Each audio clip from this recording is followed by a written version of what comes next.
अस्सलामुअलैकुम dear students, how are you. उम्मीद है सब खैरियत से होंगे।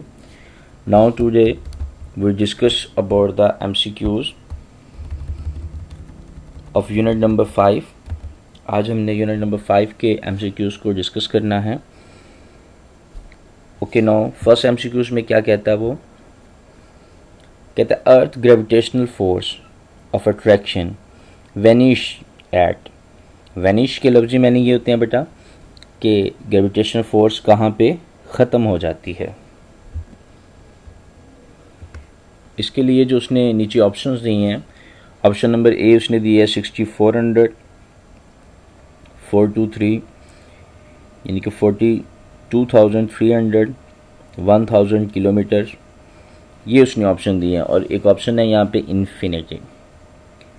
बात ये आती है बेटे हमारे पास, ये अर्थ है, सपोज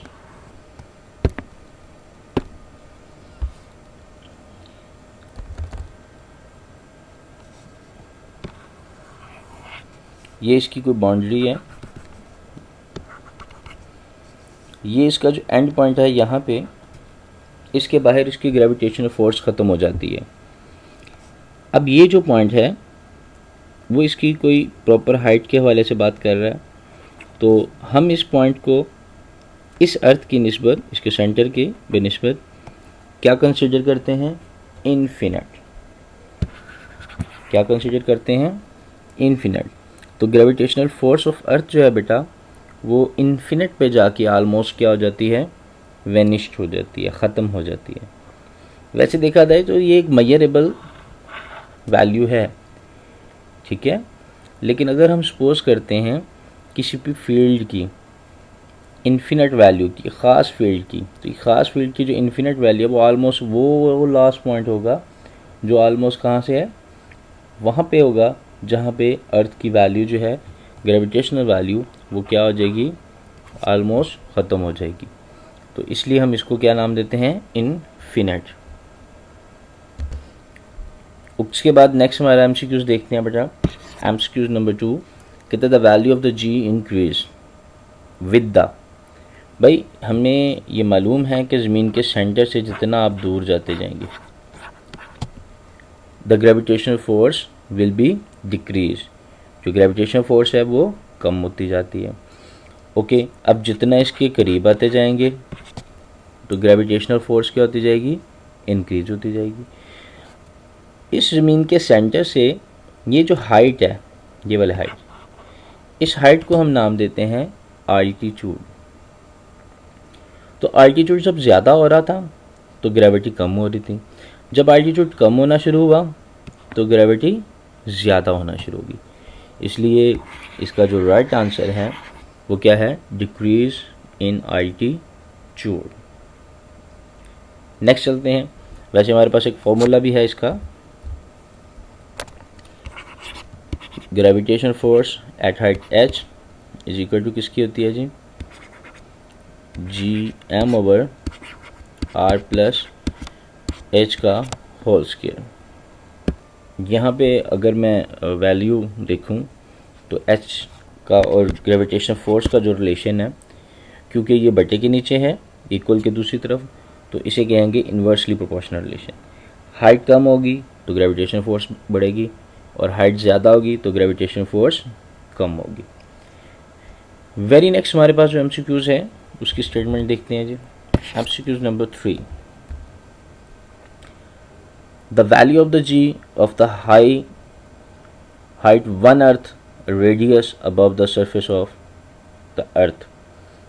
कहते जी की वैल्यू क्या होगी अगर हम 1 अर्थ रेडियस और ऊपर चले जाएं। मिसाल के तौर पे ये अर्थ है, यहाँ से यहाँ तक इसका ये सेंटर से ये इसका रेडियस है, और कहते हैं वो इतना ही अगर आप मज़ीद ऊपर चले जाते हैं तो बताएं कि वहाँ पे ग्रेविटेशन फोर्स क्या होगी। अच्छा, इसका मतलब है अगर ये वैल्यू r है तो ये वैल्यू भी r होगी, तो सेंटर से जो टोटल वैल्यू आ जाएगी वो तो आ जाएगी 2r। ओके, इसी फॉर्मूले में देखें ये r है और h की जगह भी क्या आ जाएगा, r, तो r प्लस r कितना हो जाएगा, 2r। इसका क्या है, स्क्वायर, ऊपर क्या है, gm।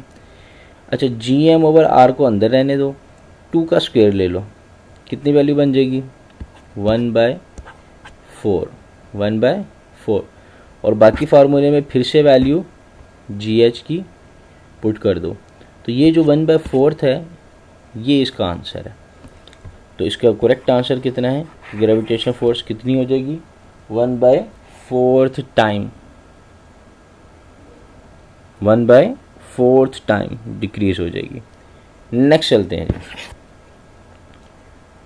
Fourth question, the value of the g on the moon surface is 1.6 metre per second square, what will be its the weight of a mass of 100 kilogram body on the surface of the earth. इनके 100 kilogram का एक जिस्म है जिसके ऊपर चांद के ऊपर जो ग्रेविटेशन फोर्स है वो कितनी है 1.6।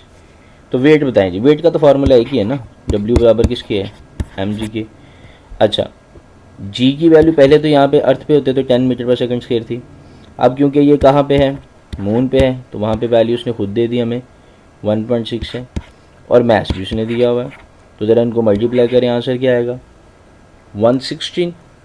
तो यही आपका करेक्ट आंसर है बाय द मल्टीप्लिकेशन, 160 न्यूटन हमारा राइट आंसर है। नेक्स्ट चलते हैं बेटा, इससे अगले एमसीक्यूज़ के हवाले से देखते हैं। MCQs number 5। सबसे पहले बेटा आप यहाँ पे देखें, ये एक इंटरेस्टिंग इन्फॉर्मेशन थी जो हमारे टॉपिक सैटेलाइट्स के साथ थी। इसमें देखें वो क्या कह रहा है, जियो स्टेशनरी सैटेलाइट को कितनी पोजीशन पे रखा गया, 42,300 kilometre above the surface of the अर्थ। अब चलते हैं हम अपने नेक्स्ट क्वेश्चन की तरफ, और वो एमसीक्यूज़ क्या है, altitude of the Jio stationery orbit, यानी कि जो जियो स्टेशनरी ऑर्बिट है उसकी वैल्यू क्या होगी। तो हमारे पास यहाँ पे जो जियो स्टेशनरी ऑर्बिट है उसकी वैल्यू हम क्या रखेंगे, अभी अभी आपने पढ़ी है, वो है जी 42,300 किलोमीटर, ये उसकी हाइट है। नेक्स्ट चलते हैं, the orbit speed of a low orbit satellite, कि सबसे लो ऑर्बिट सैटेलाइट में सबसे लो ऑर्बिट जिसे हम सपोज कर लेते हैं कितनी होगी स्पीड, क्या वो 0 है, क्या वो 8 मीटर है, क्या वो 800 मीटर पर सेकंड है, या 8000 मीटर पर सेकंड है। तो जो करेक्ट आंसर है बेटा वो 8000 मीटर पर सेकंड है। और ये कहाँ से है ये भी मैं आपको बता देता हूँ। यहाँ देखें, ये हमने मोशन ऑफ सैटेलाइट्स के टॉपिक में पढ़ा था। यहाँ पे दो वैल्यूज़ हैं, 8 किलोमीटर पर सेकंड भी है और 29,000 किलोमीटर पर और भी है। अगर किलोमीटर पर और की बात की जाए तो 29,000, और अगर किलोमीटर पर सेकंड की बात की जाए तो 8 किलोमीटर पर सेकंड। लेकिन इस 8 किलोमीटर पर सेकंड में किलोमीटर को अगर मैं 1000 में कन्वर्ट करता हूँ और मल्टीप्लाई कर देता हूँ 8 से, तो ये बन जाता है 8000 मीटर पर सेकंड, जो कि यहाँ पे उसने हमें एग्जैक्ट वैल्यू दी हुई है 8000 मीटर पर सेकंड। तो ये थे बेटा हमारे एमसीक्यूज़।